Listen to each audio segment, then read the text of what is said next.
Okay, this is a little film to show you how to applique using Bondaweb.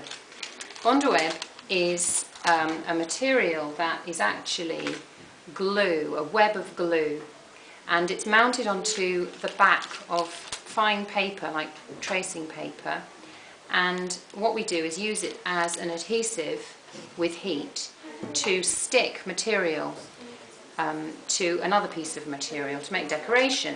And we've got a bag here that has been decorated with applique, the appliqued flower and the stem and the leaf, as well as a button and embroidery. So you can do really nice things with applique using Bondaweb. And the way we're going to do this, because I'm showing you how to do this as if you've never done it before, as if you're a youngster, there is a way to do it where you're not likely to make mistakes, and that is if you write the name of the colour on your Bondaweb and so on and so forth. So I'm going to be quite prescriptive in how I tell you how to do this, but that way it should guarantee success. Things that can go wrong are you can stick your fabric to the background fabric the wrong way up, you can stick Bondaweb all over the sole plate of your iron, which is never a good idea. You can stick your appliqued motif to the sole plate of your iron rather than the fabric, and that's always a shame.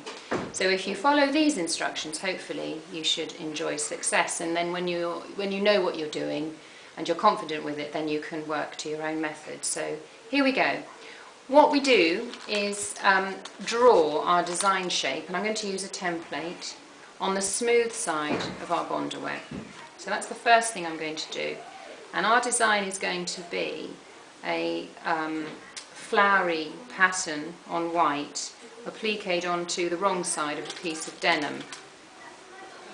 So once we've drawn our shape on the smooth side of the Bondaweb, the paper side of the Bondaweb, we write what colour this is going to be when it's finished. So I'm going to write on there white, because the background of this flowery fabric is white. So I'm just going to write white on there. And the next thing we do is cut out our shape roughly, not neatly. We cut it out roughly. So I'm just giving this heart shape a 1/2 centimetre or thereabouts border, like that, because that's quick to do. And now what we do is we take our fabric that we're going to applique and we iron this shape onto the wrong side of this fabric. So I'm going to put that onto that material like that, onto the wrong side, and so long as you can read your writing, you should be okay. You shouldn't have any accidents when you come to this next stage, which is to iron the Bondaweb onto the wrong side of your fabric. Press down, and now that is stuck. The glue has melted and that has stuck.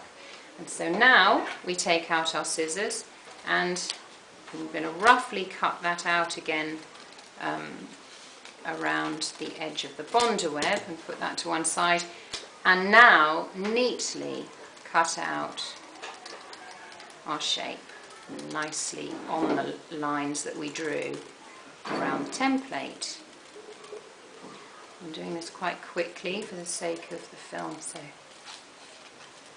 you might cut much more neatly than this, but let's get that last curve there and call that a day. And then what we do, so that's our shape, we then peel off the paper part of the Bondaweb, and what we should have is Bondaweb stuck. You can just feel it. You can't really see it, but you can feel it.